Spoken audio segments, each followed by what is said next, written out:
right, welcome back to the Mentoring Men Live Conversations. I'm your host, Charlie McKeever. Joining me today, right next to me, is Mr. Dennis Collins. Howdy, hey. Also joining us is Mr. Sven Masterson. Hey, guys.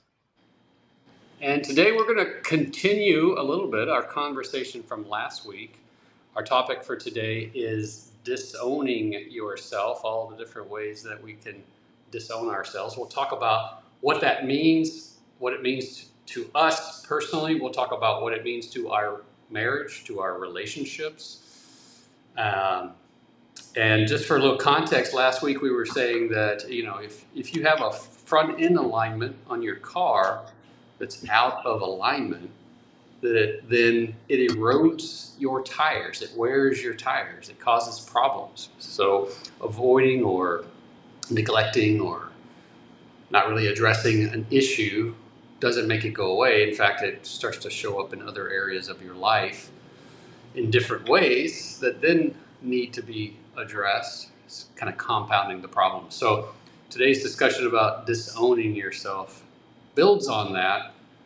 And so who wants to kick us off? Sven, you got any thoughts about this? I have a lot of thoughts, probably decades of thoughts. But yeah, the word disown is weird. It's not like a thing I'm accustomed to using in my speech every day. Mm-hmm. And when I was a kid, like we would say, or my parents would joke around about disowning us, or like that was the number one place I heard the term was being disowned. Mostly from a parental figure, but I love the word. So I'll put it back to you. Like, what do you think is a good, working man's definition of disowning yourself? Like, yeah, that's going to be important for the conversation, right? So anytime that we're disowning ourselves, we are basically identifying some part of ourselves that is bad, some part of ourselves that's not good, some part of ourselves that we shy away from in order to maybe to cope, to please someone else, in order to get along, right? And for me, this concept came on my radar when I was reading Embracing Your Inner Critic. Embracing Your Inner Critic, in that book, they talk a lot about the fact that we disown our parts of ourselves. And that really intrigued me because I know that when we're born, we're kind of this blank canvas, this clean slate. And at some point, we start to recognize that we start to have differentiation, right? We start to have a point in our development where we recognize that we're separate from, right? That we're not the same. That if you want to characterize it or think of it this way, you kind of came out of your mother, but you are not your mother, right? You're a separate being. And at some point, we go from truly being connected to this person to being independent. And you'll see it in 2-year-olds. Some people will call it the terrible twos, where we start to say no, right? We start to assert ourselves to everything, right? Because we're trying to figure out where the boundaries are. And a lot of times parents will get upset by that because it seems very disobedient. It seems like a conflict between wills. And what we're really trying to do is assert ourselves. Now, as we grow, we start to also observe, interpret, and assign meaning to things. We start to see how others are treated. We start to have experiences of our own. But children are excellent receptors, but poor interpreters, meaning we take in a lot of information, but we don't have a lot of experience, a lot of context to understand what things mean. And because we're trying to figure out how to survive in the world, we sometimes will come up with incorrect assignment of meaning for things. We'll just say, and then we'll actually start to recognize that there's certain things that we're not supposed to do, or that we shouldn't do, or we tell ourselves that we can't do, because it makes somebody else upset, right? A lot of times, the first people in our lives that get upset at us are mommy and daddy. When I do this, mommy gets upset. When I do that, daddy gets upset. I also observe mommy getting upset at daddy, and vice versa. I might observe friends. I might observe the family cat, right? I might observe siblings and start to make associations, a set of operating instructions for ourselves, if you will, maybe a line of code, right? Some rules that we govern ourselves by. And this becomes breeding ground for disowning ourselves. So I know for myself, in this conversation, I've got a definition in place. The other thing that comes up in me is when we disown ourselves, we are not being authentic. Mm. Mm. Because we're saying, I am not good, so I will behave or pretend or do this, go along to get along. So, and we know as men, if we're not authentic, we're less trustable. Yeah. And you made me think of when they took me to the orphan home.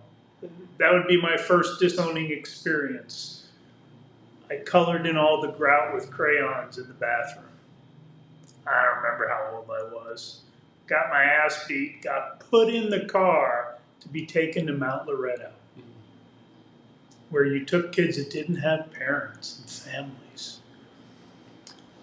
Now, my parents did a pretty good job as parents. Driving me all the way there and pulling up was a little bit overkill. Yeah, I think. Yeah. Holy crap.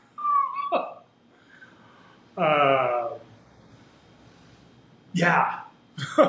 And I wasn't one to draw a lot anyhow, so believe me, nothing ever got I never made another mark on a wall the rest of my I can imagine. Why can't I draw? Imagine the child trying to make sense of all of this and saying, "Oh, I drew something that resulted in this uncomfortable experience, right? This traumatic experience. I probably don't want to go like testing that again. I probably don't want to color again. I'm not sure if it was the coloring. I'm not sure what it was, but I'm certainly not willing to go there and try to experience that discomfort again." And both of my sisters had a little bit of artistic talent. My older sister actually had some skills. I can't. I mean, it's funny when Sven will write and draw up things. I'm always like, yeah, I can't do that because I do it, and it's true. I'm left-handed too, so it looks like crap sometimes. I can't even read my own handwriting, and I go, never thought about it until today. Right now, I'm like, geez, I think there might be a reason why I've never even bothered to draw because, you know, I just remember being in the station wagon. And I think it was the silver one. I think a lot of guys are like this about tools and DIY and being handy. I think if you were to peer behind the curtains for a lot of men, they had maybe early experiences with doing, you know, mechanical hands-on things in which they were shouted out or felt shame, and they disowned themselves. I would define, Charlie, just to kind of summarize some of the things you said, that disowning is just an area of myself I have not accepted as being pleasing to the world around me, and therefore rejectable.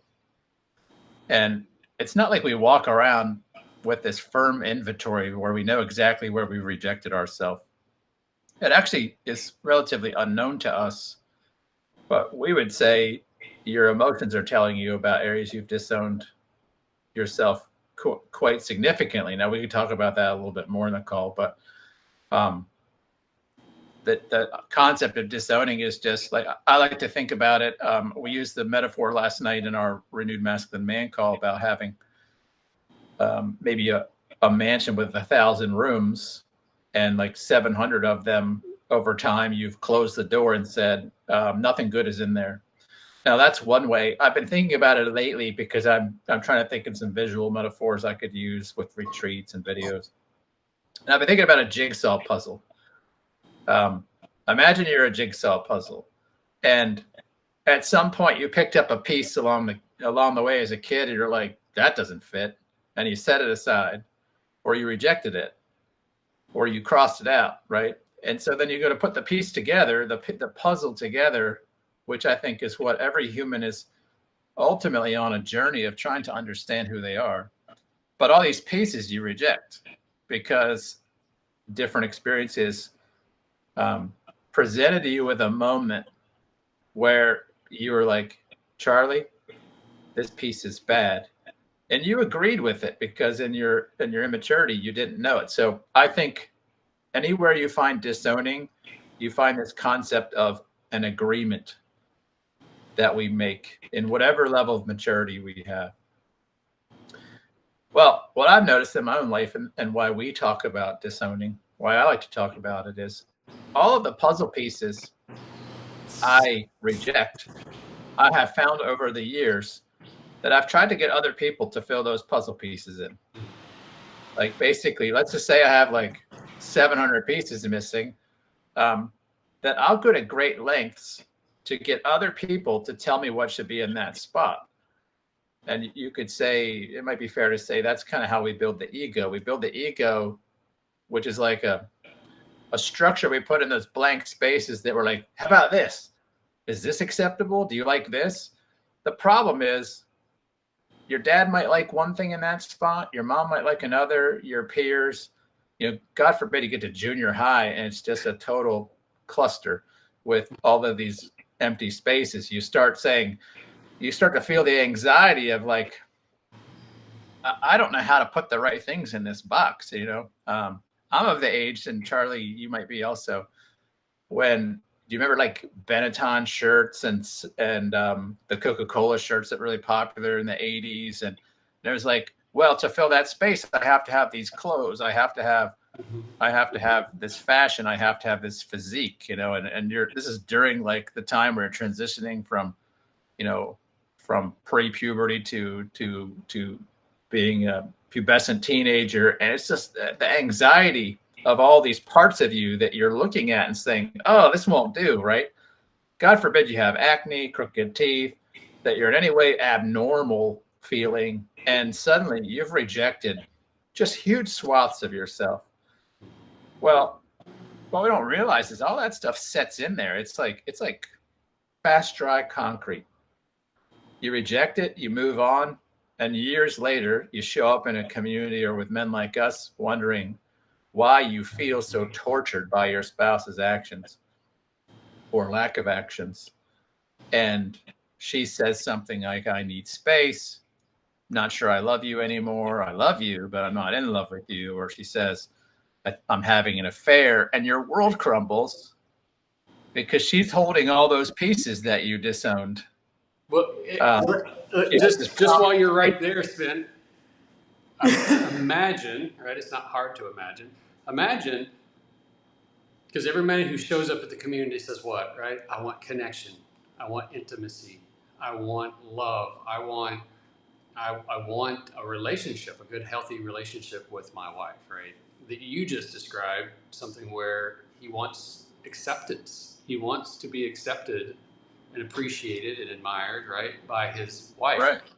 Now he's disowned himself, right? He's rejected. I like that word. Rejected part of himself, and he's wanting to be known. He's wanting to be seen, right? He's wanting to be understood. He's wanting to be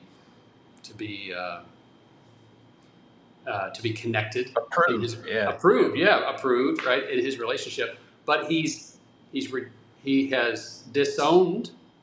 Another word, rejected. He has not accepted, right? He has said there's parts of him that are not good, right? He's in many ways he's not whole because there's all these pieces and parts that he's disconnected from himself. Can I add something there? We've actually normalized this. If you look at Maslow's hierarchy, it actually ceremonializes that truth as saying like you have a need for the acceptance of others, I wholeheartedly reject that concept. I love Maslow's hierarchy, but what I've noticed in my own life, and it took me, 40 plus years to get to this spot, but I have since helped a number of other men, and this is what we do, is that when you accept yourself fully, when you go through the process of understanding what you have disowned, and you re-inhabit or re-own, take ownership of those places, and you offer yourself that acceptance, that approval, that validation, that love, you don't need a soul in the world to feel those things about you. Now, it's great if they do, but it's totally not necessary. And the paradox of all that, and we could talk about this too, because it's really interesting, is I didn't feel like anybody in the world accepted me until that happened first. And then after that happened, I noticed, like, in this weird kind of magic way, everybody around me started to relate to me differently. I did not change a thing in how I was towards them. Well, that's probably not, I probably did, and I didn't know it. What went away was all of my, what Greg Bear calls my getting and protecting behaviors, trying to protect those places I disowned. But once all that went away, I felt like truly free. Yeah. And Internally aligned. Well, and here's the thing. I like that you said internally aligned, right? Because we were saying earlier that when we're misaligned, right, when we have a front end alignment that's out, that we wear the tires, right? So when we're rejecting part of ourselves, we're disowning part of ourselves, not in alignment with our, right, not whole. We are eroding our sense of self. Right, we're eroding our self-trust, our self-respect, our self-confidence, our self-reliance, all the healthy senses of self.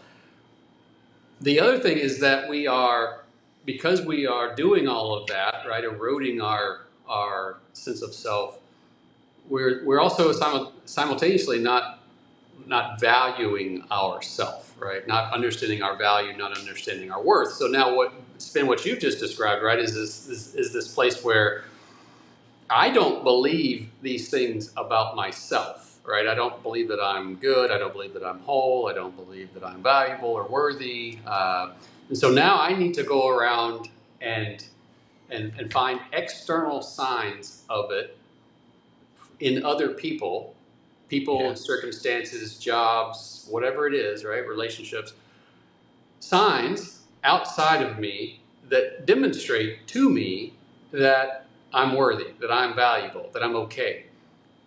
However, the insidious part is because I don't believe that already about myself, right? What you've just described, right? You didn't believe that about yourself. It's hard for me to wrap my brain around the fact that you find me valuable, that you find me we don't really worthy. believe it, even when people say it, right? People try to give it to us. Our partner will try to give it to us in a variety of different ways, in a way that they understand, right, how to love someone, and we won't accept it. We won't believe it, right? Because partly because we don't believe it about ourselves, but also partly because we're secretly or silently or unconsciously, right, believing that there's some part of us that's not good, part of us that we need to reject. And so even if our wife or partner or whoever's in our life tries to give us what we want, right, what we think that we're missing, then what we do is we say, well, yeah, you say that, but if you really knew how I felt about me, if you really knew what was going on under the hood, you might not say that, right? So we actually devalue what they're trying to give us because we don't believe it. Yeah, we tear it out. Like, there's no, and that's the problem with seeking validation and affirmation and assurance is it expires really quickly. And for the anxious person, even more so. It's like looking in the mirror and then walking away, right? And then forgetting what you look like. You got to go back and look in the mirror again. You're like, oh yeah, there I am. Oh, yeah. Shelf life of a ripe avocado. You keep that's a great one. And everybody knows avocados are never really ripe. They're either pre-ripe or bad, right? Right. Yeah, it's like you've already rejected that space within you. And so people can keep telling you, hey, it looks good to me, but they can't overcome your belief that it's not acceptable. But you also just described how what I would call the horse trading of Eros love begins, because now you've got something I need, which is a constant assurance that I'm okay. And you have the same thing. Like you want from me this validation, affirmation, etc. And so now we've just created a commercial relationship where the currency is validation. And this is how most marriages actually form, and they stay in that spot. Not just marriages, by the way, romance, long term. Like, you get a little booster shot of all these wonderful hormones that kind of numb you to the fact you're doing this. And then those wear off, and all you're left with is that currency of validation. And then you're trading it in an economy. In an economy where I earn a certain amount of your approval and validation and value, the belief that I'm valuable, by doing things or not doing things, and you're doing it, in the opposite direction. Now we have to have a ledger, because I'm pretty sure, Charlie, I gave you enough of my time and energy that you should be giving me attention. And so now I've got this ledger, and it becomes a source of contempt, because I'm saying, wait a minute, how many times do I have to keep being like this? And notice I said have to, because have to and no choice language is a great indication you're in this system. So now I'm feeling like I'm obligated to serve you certain things, and you're not actually giving me the ROI. And then the word there is expectation, right? Expectation creeps in, because I'm doing this for you, so therefore you should be doing this for me, right? And when I deem that you haven't, or you haven't done it correctly, then now I'm resentful, right? So expectation leads to resentment, which leads to an erosion of the relationship, right? Of connection and trust. The nice guy cycle. And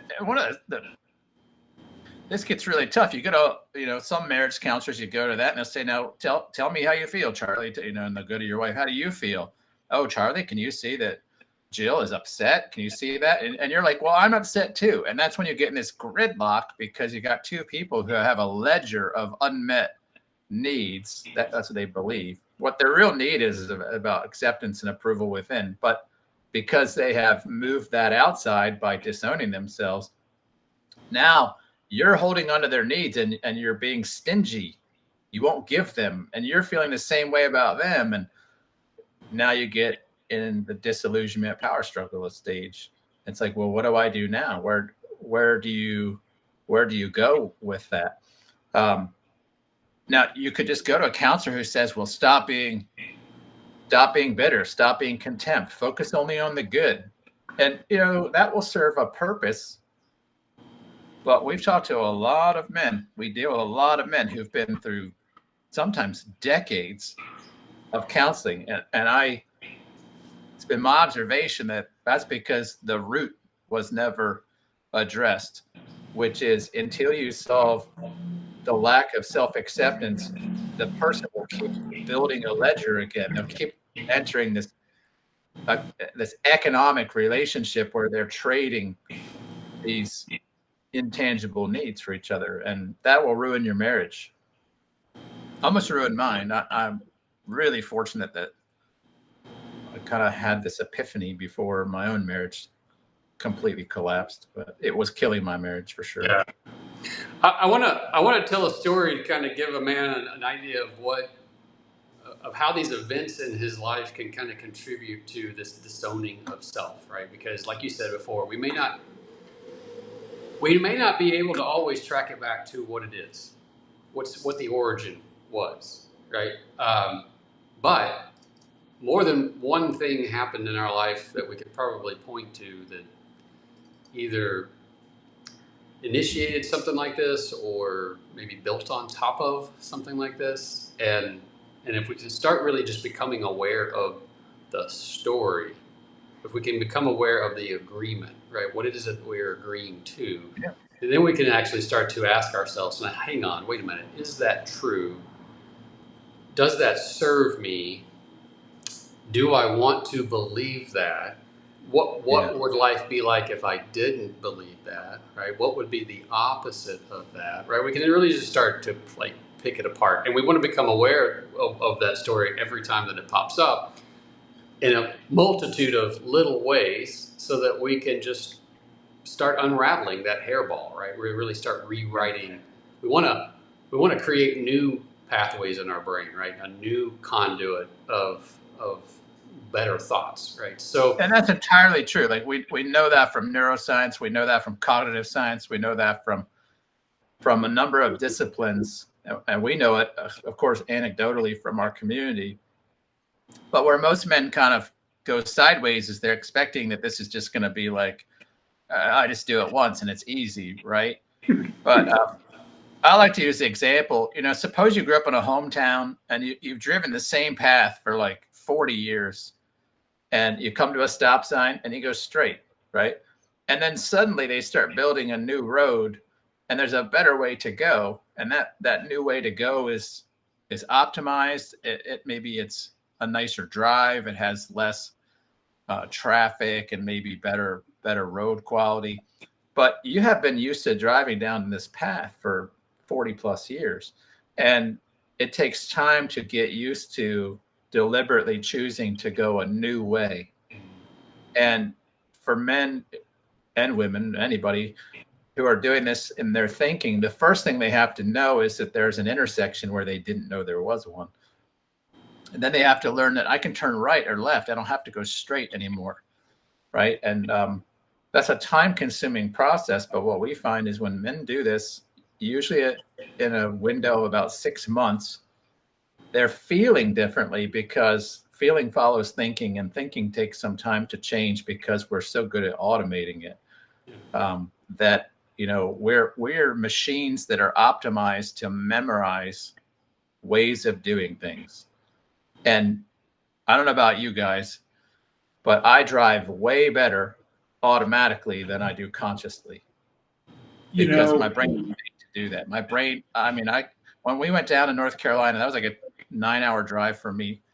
I don't remember any of it because I wasn't focused on it consciously. My brain was doing that for me because our brains are cool this way.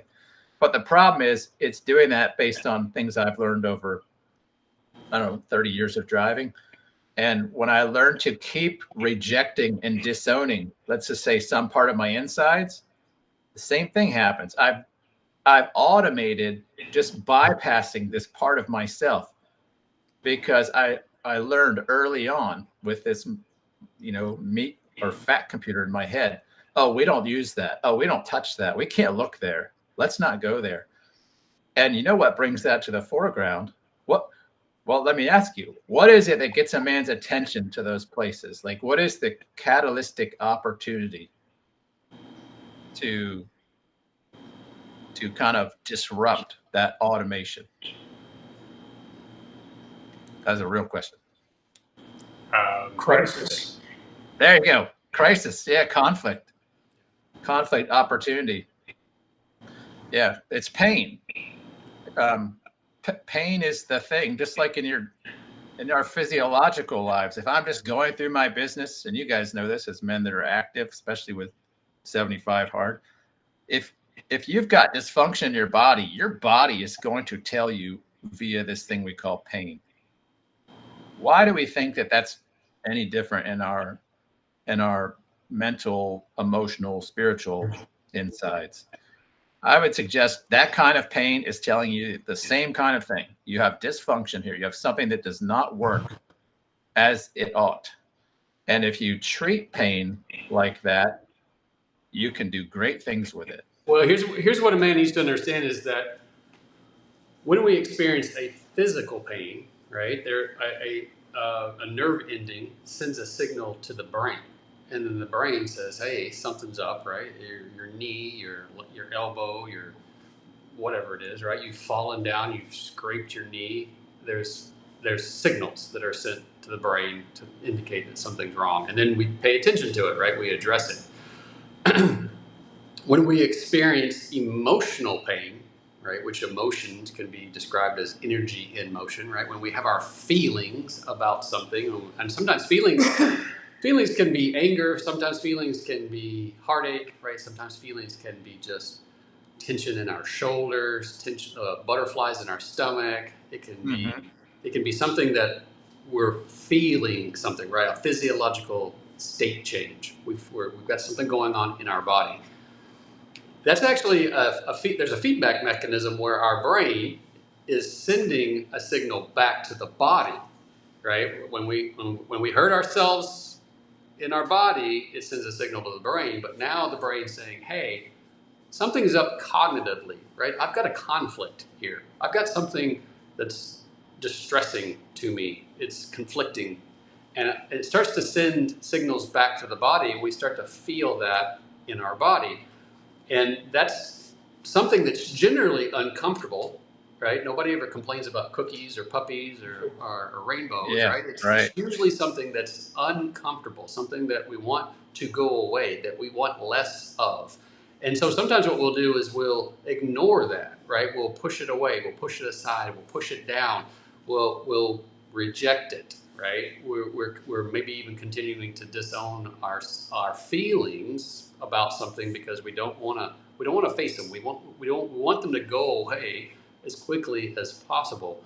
But I think it was Brene Brown that said, "What we don't deal with, we deal with all the time." Right? So we wind up pushing this away, but it just kind of comes back, like you say, in moments of stress, moments of strain.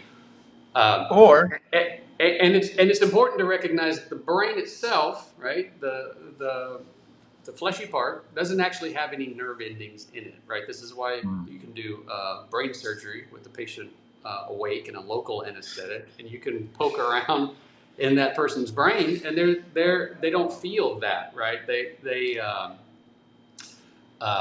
The brain itself doesn't have those nerve endings in it like the rest of our body does. Well, there's the ignoring strategy, which you mentioned, and we certainly do our fair share of that. But there's also the blame strategy, which is a bit like having knee or elbow pain and then turning to you, coming home from the doctor and saying, "I'm divorcing you because I feel elbow pain or I feel knee pain."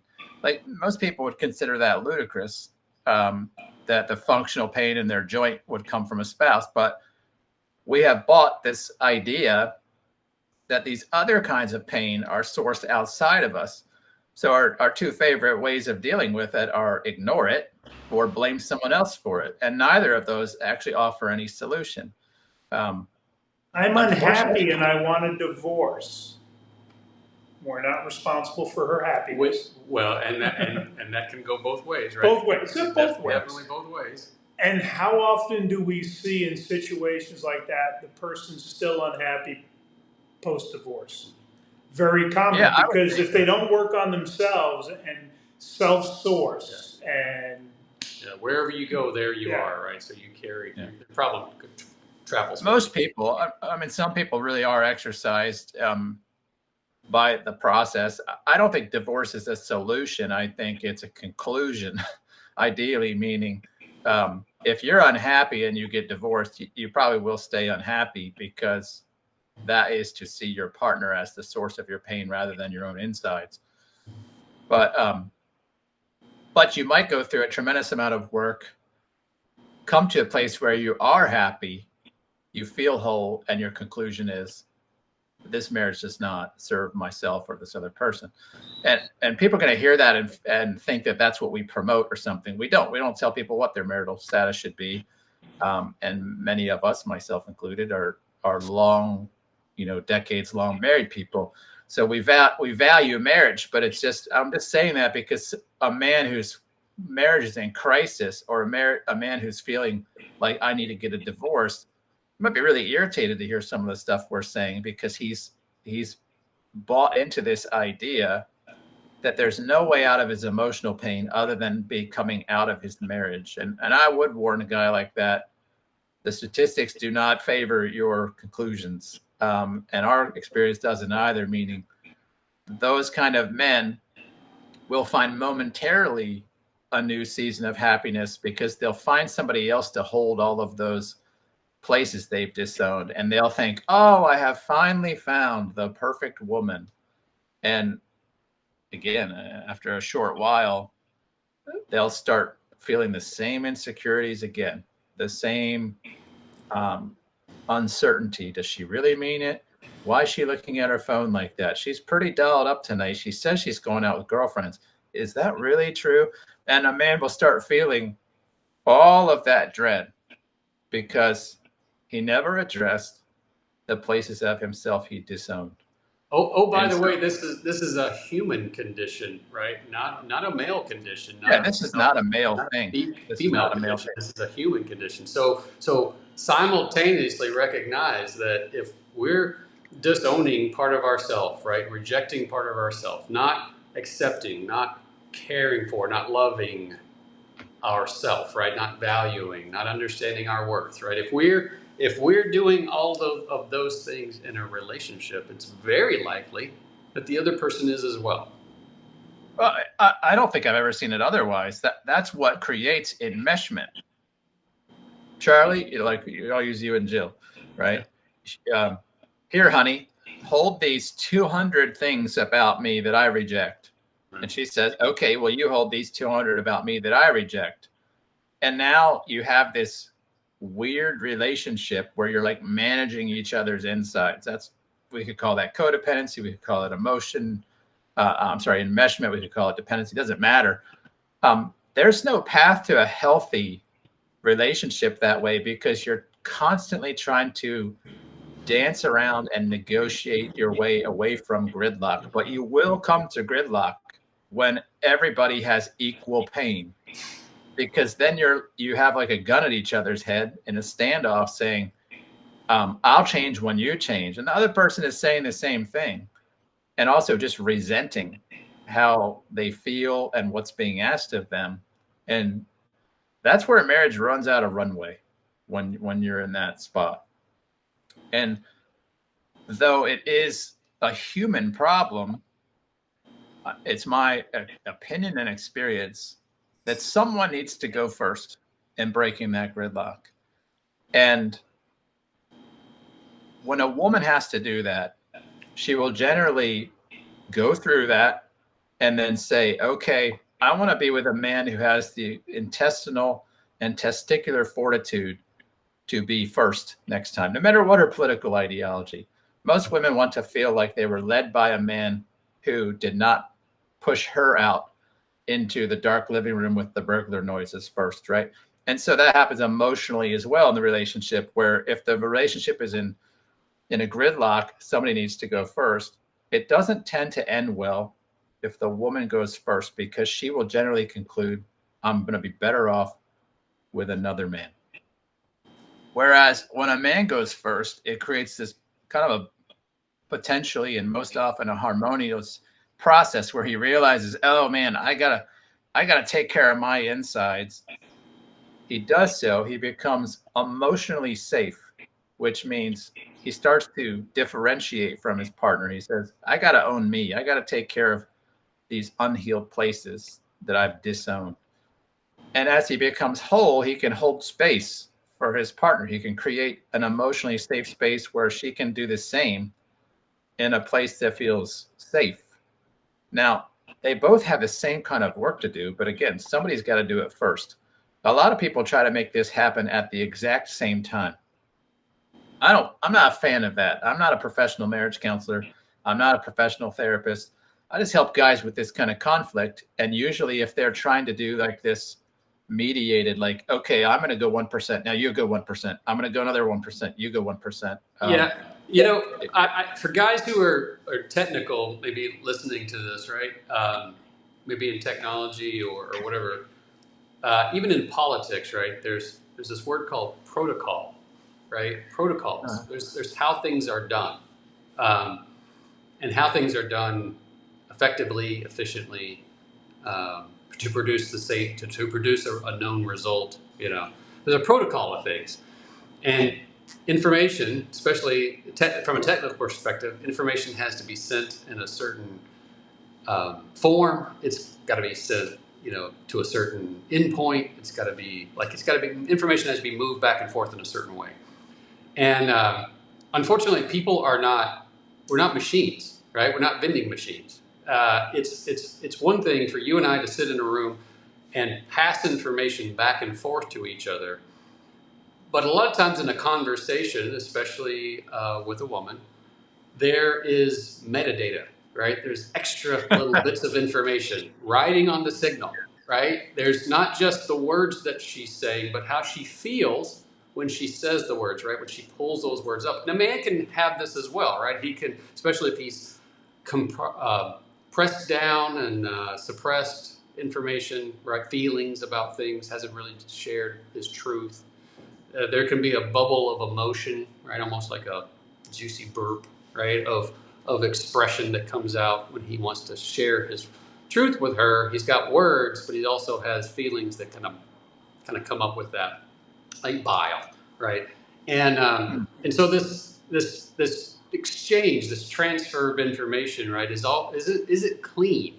It's not. I can't say to someone, "Hey, you hurt me," right? Or what you did, I didn't like, without the other person being defensive, without the other person taking it personally, without the other person, right? Like seeing things from their frame of reference. Oh yeah, well you didn't do this, right? So now you, like you say, you get back and forth. It's almost like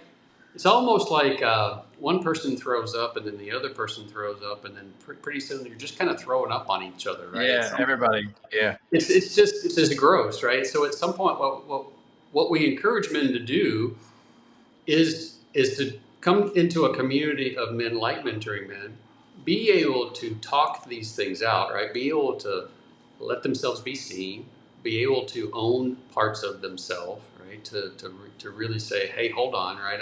I've actually been rejecting myself. I actually have been rejecting my needs, my hurts, my anythings, and work that out with the guys, right? Be able to work that out with men who are not romantically involved with you, who are not relationally involved with you in some sort of long-term relationship where you have to worry about the other person leaving, and then be able to get to that point where you're healthy enough where you can be able to go back to your wife, your partner, and be able to say, hey, I'm going to give you, basically, not in these words, right? But I'm going to give you the opportunity to purge. I'm going to give you the opportunity to throw up, right? And I'm going to hold the trash can, and I'm not going to take anything you say personally, right? I'm going to recognize that you have emotional toxins in you that have festered, and that the only way you're going to heal is if you purge them, if you get them out, right?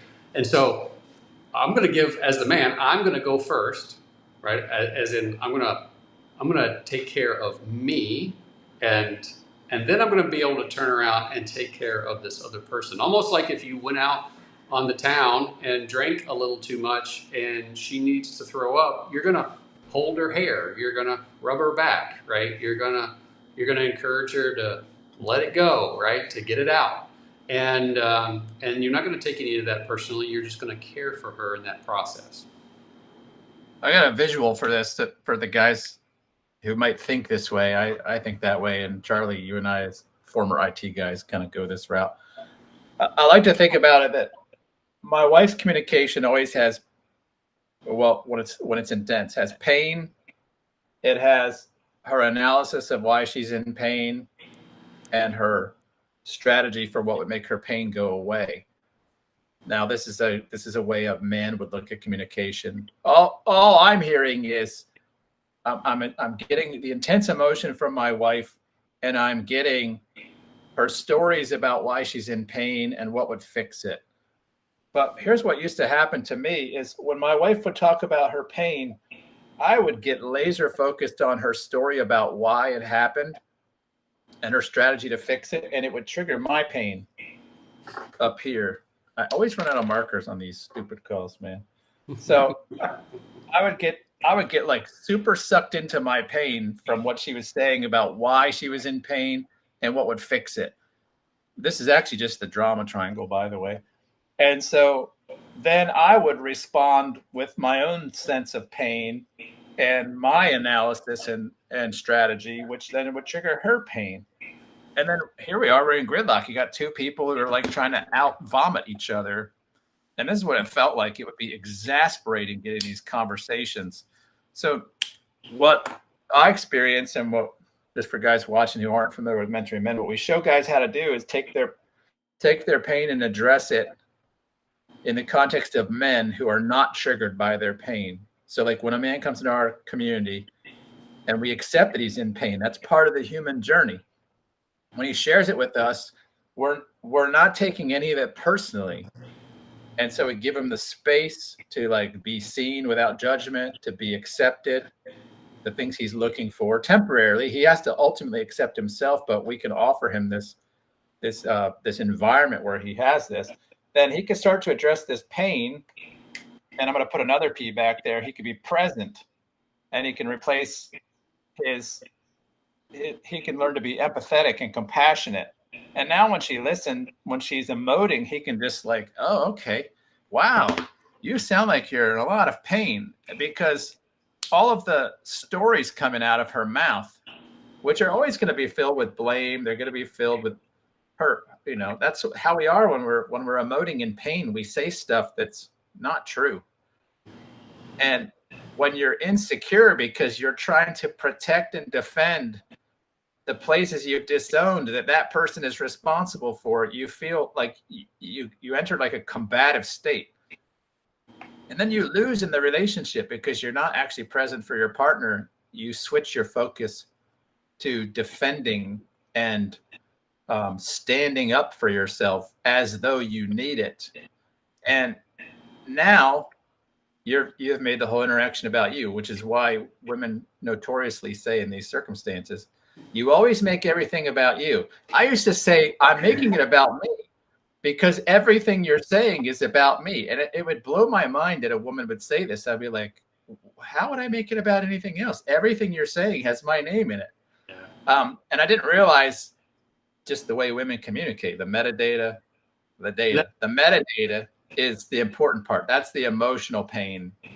And when I dealt with my own pain, and this is the experience men have in our community who go through this, they learn to they don't set their pain aside. They learn to honor that in its own place, address it, so that when they hear their partner's pain, that's what they're primarily hearing. They're not hearing their fear, their anxiety, their potential loss. They're not feeling defensive. They're not feeling triggered, because all of that stuff comes from our own insecurities. Yeah, the phrase I like is hear her pain, not her blame. Right. That's a great, yeah. I mean, we got to be able to hear her pain, because if all we hear is the blame, then what happens is our pain gets so loud, right? Like if you're in a room with music that's so loud, it's such a sensory overload that we can't even see that she's upset anymore, right? All we know is that we're being attacked in our mind, right? That we're being attacked, and we want to get away from it. We want to get away from her. And we're historically bigger, we have more intensity.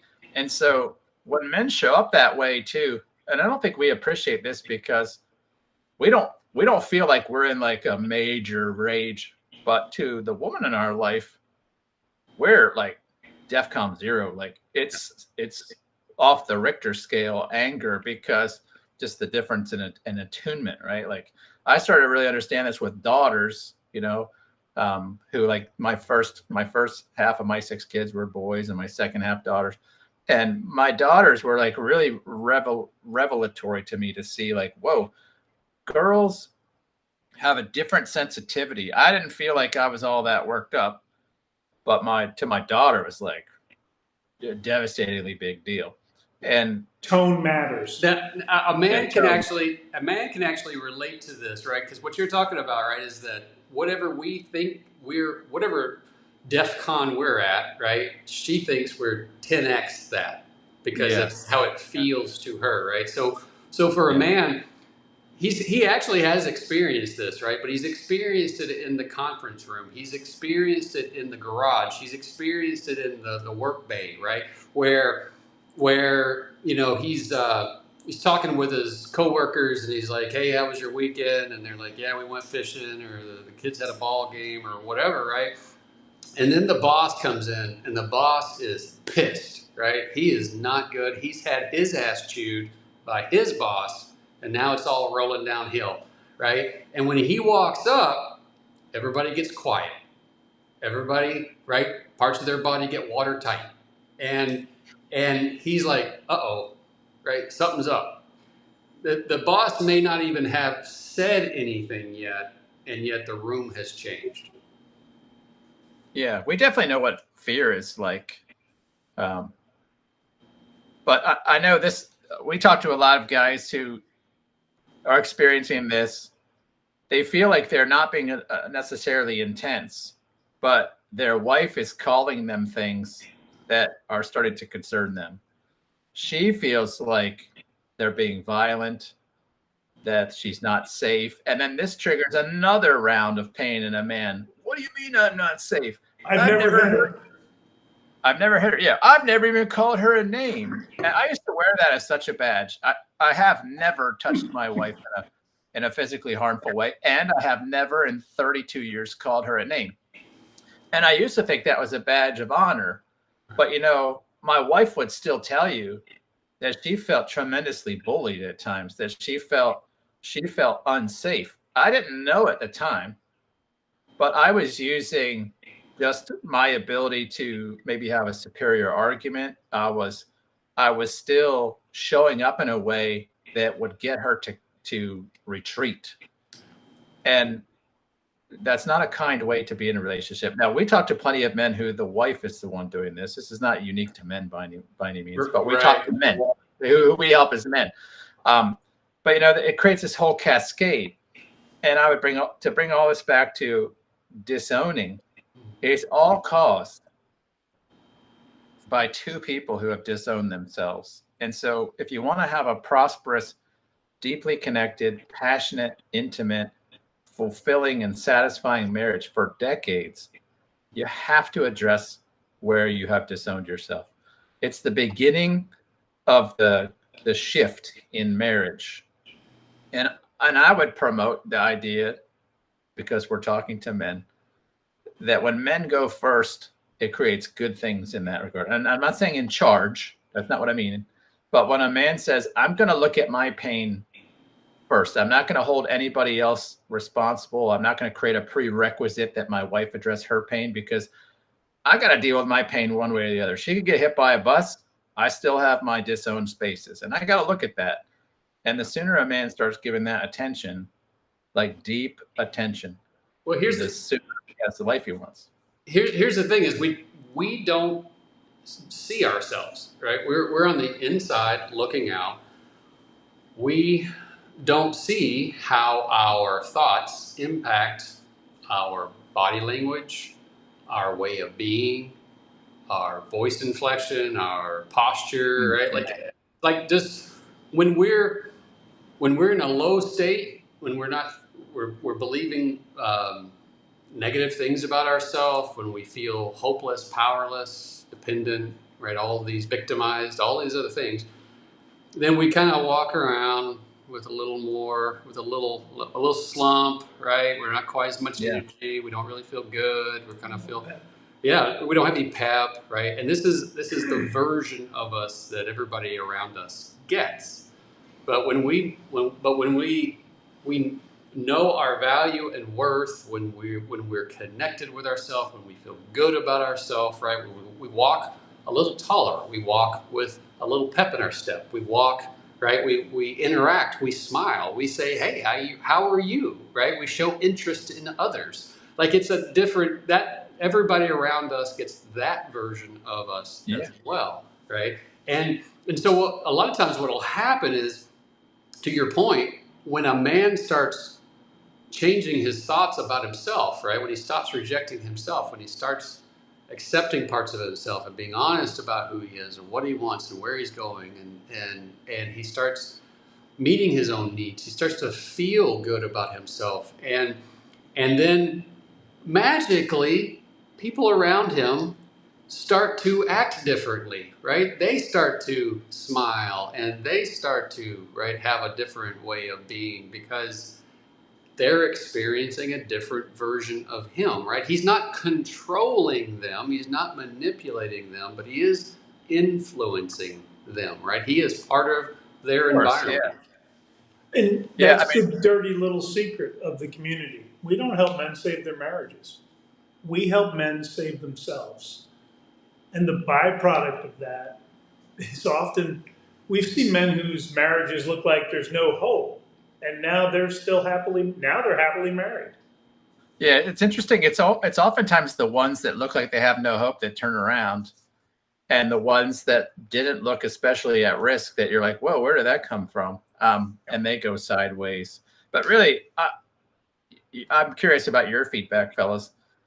I would say there's a pretty definitive correlation in the men that we serve between their willingness to look inside and the end result. Meaning that's a common denominator. The guy that stays fixated on changes in other people, I've never seen such a man move through things and have a great life. Yeah, there's absolutely the word that I've come to appreciate is curiosity. He must possess a curiosity about himself, right? He must possess a curiosity about his own thoughts, how he feels about those thoughts, how those thoughts make him feel, what he wants for himself in his life, what behaviors he's engaged in. Like what are the fruits of his thinking and his reaction to his own feelings. If he doesn't have a curiosity about that, then he's always going to blame somebody else. Somebody else is always going to be responsible for his woes, and we know for sure, 100%. I mean, if you think about it, it's not even hard to understand. Something either in life, change happens through something outside of you happening, a death, a divorce, a birth, a layoff, an economic downturn, an earthquake, or something changes inside of you, right? You have a different perspective. You have a different set of thoughts. You have different beliefs. You go inside and take a look at some of those rooms that you've closed off over the last, many decades of your life. And you go, oh, there's some crayons in here. Oh, yeah. I haven't seen those in a long time. I should probably see, what's going on there.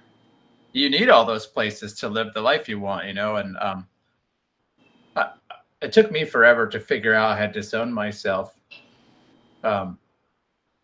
I think part of this process that's worth noting is that, because guys always want to know how, and though we would love to walk them through that in a 1 hour live YouTube, that's just not feasible. And we're happy to share that with men in complimentary calls. But to give a guy a little bit of a tidbit, the first thing you have to discover is what is the scale that you use to disown yourself. Because we all learn in our education and our experiences growing up, we learn the proper way to measure and judge. And what we don't realize is whatever scales and measures you have used to measure you your whole life, the same ones that resulted in you disowning whole huge swaths of yourself, those are the exact same scales you use to measure others. And so I think this is another reason, this is why I want to bring it up, Charlie, is you were talking about when you change your insides, it improves your relationships. I would attribute that largely to when you realize you used all of these really ineffective scales for measuring, yourself. And those measures and scales, or weights and measures, produced a persistent judgment that you suck. That's what caused you to disown yourself. Well, you're measuring the people in your life that you apparently love by your harsh standards. So we naturally talk to a lot of perfectionists. We talk to people with extremely high standards. I mean, it might be easy to watch something like this and hear that we're talking about guys facing divorce and thinking we're talking about a bunch of guys that beat their wives and spend all the time in the bars. We're talking about people that are like leaders in society and business, captains of industry, special forces in the military, law enforcement, Doctors. highly professional, successful, overachieving people tend to be this. And because those, they oftentimes became that way by driving themselves with this harsh whip. But they also do that to the people they love. And so they feel accepted, approved, appreciated, respected everywhere but the bedroom, their kitchen table, right? Because that judgment of self will manifest itself in judgment of other people around you. It's really easy not to judge a coworker you see once a week, but somebody who's in your space, your home, who's your partner, you're going to judge them as harshly as you judge you. And so the work begins with learning all the ways you've judged and disowned yourself and reintegrating those parts by relaxing the judgment. Because the judgments we made, to your point early in the call, Charlie, was it was not fair, first of all, and it was based on poor interpretation of like what we knew about life as a 7-year-old or 8-year-old or 6-year-old. And when you start to change that judgment, you start to rehome parts of you that you had disowned. And that's a slow process, slow being like, guys can make significant strides in this in 6 to 12 months where they're feeling great because they know how to find those lost parts of themselves, reawaken and accept them, and then live from them. And the more you do that, it's like every new bit of ground you get on your insides is new ground you have in your relationship. Because if I relax my judgment about me, my judgment about you is relaxed. And this is what I would attribute to the huge uptick in good, positive marriage outcomes, is that you're letting go of the harsh judgment that you have for your partner. And that's sexy, right? Like it is deeply connecting to stop judging people. And so really, I would say all connection problems are judgment problems. Yeah, it's hard to imagine, right? But simultaneously we go, I'm mad at you. Come here. No, come here. Yeah. Let's have some sexy time. Yeah. Wait. Right. What's the old letter? Dear lover, you disappoint me. Let's have sex. Signed, your loving husband, right? You just described how most men, live for 2 or 3 stages of their marriage, and then they can't figure out what's going on. And the bonus that is universal is men who do this work will report have such better relationships with my kids. Because again, the same judgment issue. We don't realize we're even doing it to them. And it all softens. Yeah, I thought I had good relationships with my kids. I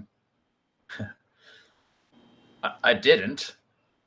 Just like I thought I was a great man because everybody told me that. And I was telling a friend today, no, I was a C average guy who thought he was an A+ man.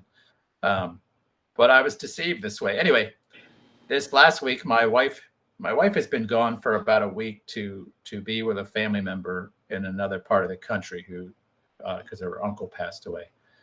And I'm just tickled to death with my girls. My sons I'm tickled to death with too, but they don't live here, right? So my girls have been just owning the whole thing.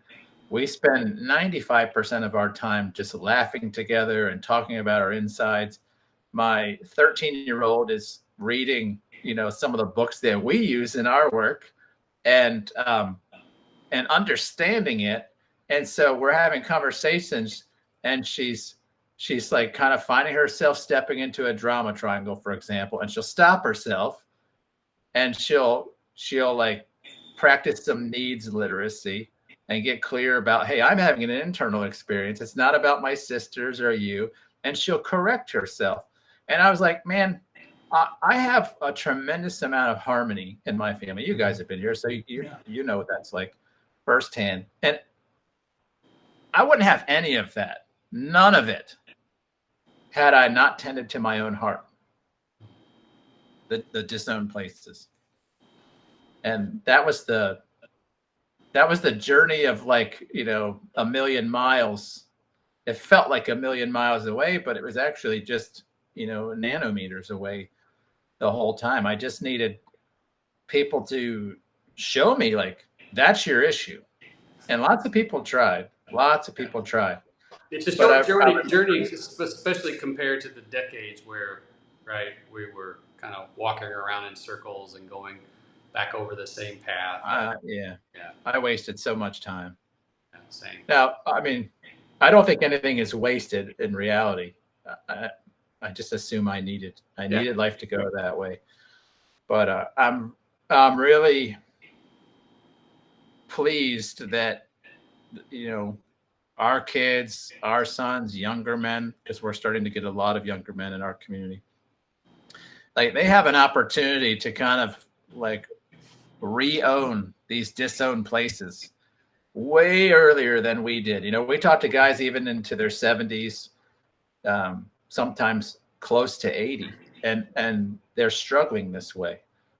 Side note, a lot of people hear mentoring and they think we just work with young people, but most people we work with, what's the median age? 45 to 55. 45 to 55. 45 to 55, yeah. But most people are like, oh, you work with, like, young guys. Well, yeah, we're starting to a little bit now, but most guys are, like, pretty close to being able to get the senior citizen discount at Denny's. So I have a lot of optimism about this, like, to see people reintegrate these parts of themselves. I believe it's necessary for culture, society, and re-owning yourself, man. It's like,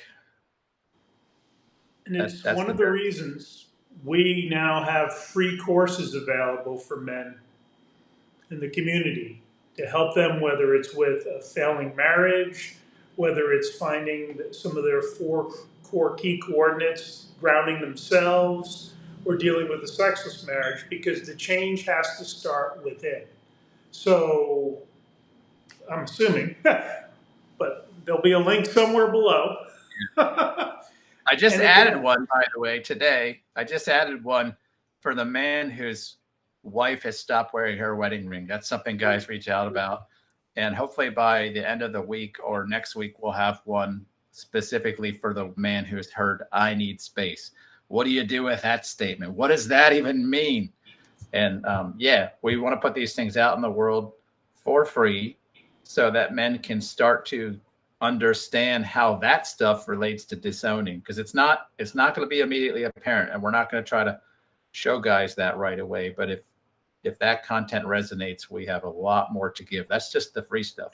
Yeah, well, because here's the thing: is she doesn't have a secret owner's manual either, right? She doesn't have all of his answers. He wants answers.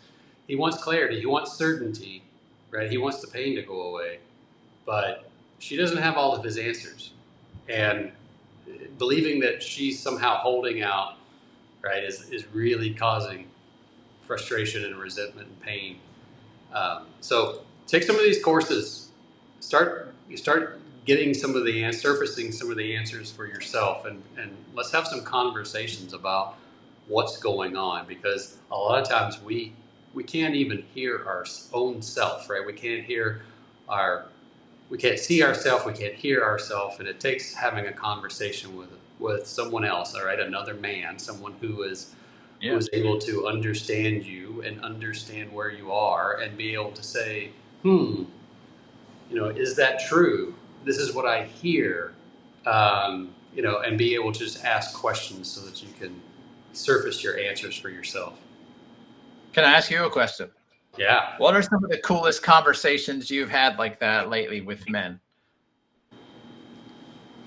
I know that's putting you on the spot because you talk to men every day, but yeah, I have a lot of conversations, so I'm just trying to isolate down to one. And I think that the most recent conversation is this exact conversation, right? This exact sort of like, the conversation that I was having with him was where he was relating a story about how he felt like he was hurt by something that someone had said. And so we kind of took a moment to discuss the concept of, what were you hurt by what she said, or were you hurt by your thoughts about what she said? Because we experience our feelings about our thoughts, but because something outside of us happened that was maybe triggering or a stimulus for that, we tend to blame that external thing, right? We say things like, you hurt me, you upset me. Right? You made me XYZ. Yeah. Right. And we know this, we know even further that this is true because sometimes it's not what they do, it's what they don't do. Right? So we will come up with a whole story in our head about what someone should or shouldn't have done, and then be upset about it. A lot of times what will happen is a man will actually start to have conversations in his head with a person who's not even in the room, and then he'll get all pissed off about it, right? He'll get super upset. He'll get himself worked up into a lather, and then by the time he actually does get that person in front of him, he's already primed, right, to confirm whatever it is that he believes about how things are going to go. That's confirmation bias, right? So you just described 30 years of my life, by the way. Me too, right? And the insidious thing about this is that we want to lay down at night and go to sleep, but our brain is noisy, right? We have this ruminating brain, and we've actually trained it to do that, right? By running simulations, by having all of these imagined conversations that aren't even really happening with people who aren't even in the room, right? So it's that kind of those types of being able to help a man see himself and say, okay, what's really going on here, right? Where did that story come from? Did she actually say that? Is that true, right? Is that actually helping or hindering your relationship? Is that helping or hindering your relationship with yourself? So today's quote of the day was from Churchill. When I look back on all these worries, I remember the story of the old man who said on his deathbed that he had a lot of trouble in his life, most of which has never happened. Yeah. She did this. It means that. Mark Twain has something similar to that, right? Yeah. He says a lot of terrible things have. I've experienced a lot of terrible things in my life, and some of them have actually happened to me. Yeah. Yeah, very much the case. When I find it's kind of a self-diagnostic thing I use now is like if I find myself ruminating on the future, a time that is not now about a person that is not me. That's kind of my two-pronged approach. If I'm there, I'm experiencing myself and probably evidence, interestingly, of a place that I've disowned that I need to tend to a little bit, because we tend to fixate on outside anywhere we're not willing to look inside, right? Yeah. Because we say, well, the answer's out there because it's not in here. Yeah, that's definitely a tool I want a man to take away from this call if he's listened this long, is that anytime that we're experiencing feelings, right? So a lot of times, Sven, you will call them hard emotions, right? Hard feelings. That's a sign. That's a signal. That's a flare that's being shot off. It's not something to be avoided or dismissed or pushed down. It's actually something to be curious. There's that word again. Curious about. To be like, what's that? Where'd that come from? Just a moment ago I was fine. Now I'm bothered. What happened? What was I thinking? What took place just before this moment, right? To really kind of get curious, because if we'll pay attention to that, it's actually something that'll lead us back to, right? Something where we can rehome, like you say, part of ourselves. Yeah, for sure. I love my emotions this way now. And what a tough time to grow up as men, though, in the last few hundred years, because we've been systematically told, stuff them, ignore them, don't trust them. And just to clarify, we're not talking about being emotional heaping mess on the floor as a man. We're talking about learning to experience your emotions without being ruled by them, without being led by them, but also without stuffing, disowning, dishonoring, and like cutting this part of us off as though it's a bad thing. I wouldn't run around in a really important vehicle that had all of the indicators disabled.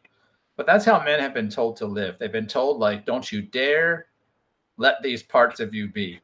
And it's no wonder we have the fruit from this. We have men die way earlier than women, and for lots of reasons, but I would suggest a lot of it is their emotional health. Stress. They're more likely to commit suicide. They're more likely to be killed in violent crime. Like the stats, and listen, I'm not saying anything antagonistic to women here.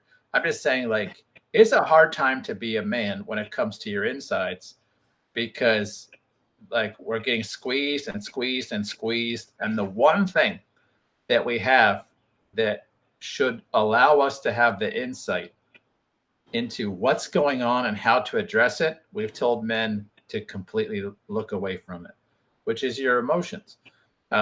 We've called that the domain of women, which is a complete nonsense.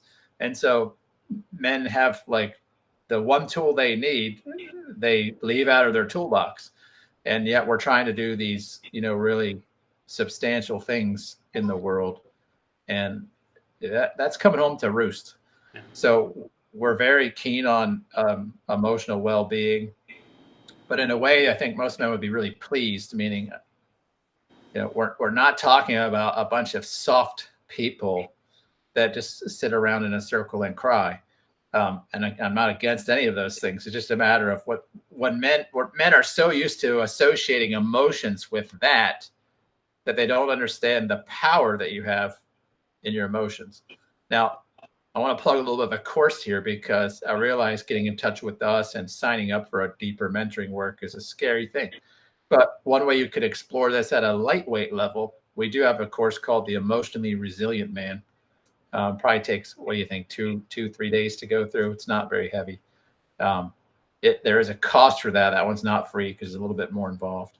But it's a great way to explore some of our concepts about emotions, how to use them, with really a fairly low commitment as far as resources. And they could still ask questions and dialogue with us in a much more low-key way. So what I'm going to do is I'm going to put a link in the description to all of our courses. There's going to be a place there where you can see all the courses that we have available: the Failing Marriage Recovery Plan, the Emotionally Resilient Man, the 4 coordinates that you're talking about, right? There's even a course out there for menopause and things like that, so that you can understand better what's going on with your wife in a certain season of life, right? So these are the types of things that we talk about. We'll put a link to that into the description. I think today's been an excellent call, guys. I really appreciate the discussion and the insights and the analogies and the relating and all of that sort of stuff. Like you said earlier, Sven, this isn't really something that ends here, right? Right. We want to leave the man with an invitation to a conversation to explore these concepts more deeply. And you can find more information about that over on mentoring.men. Everything will be linked in the description. We'll be back here next Wednesday at 2 p.m. to continue having these types of discussions and that sort of thing. So be sure to come back here next Wednesday live. Join us for that conversation, and check out all the other conversations that we had. Check out last week's conversation about lots of front-end alignment and wearing in parts of your life, and being sure that you address issues when they arise. I'd love to hear from men too in the comments. Like, what would they like us to talk about? Yeah, right? We can get kind of philosophical. Topic. Yeah, I would love topic suggestions. Even in the live comments, if we have such a thing. I'm willing to talk about anything. Yeah, let's bring it. And just bring your suggestions. Let's see what we've got, and then we'll roll with it. You'll roll with it, yeah. All right, guys, let's leave it there. It's good hanging out with you. Thanks for being here, and we'll see you guys next week.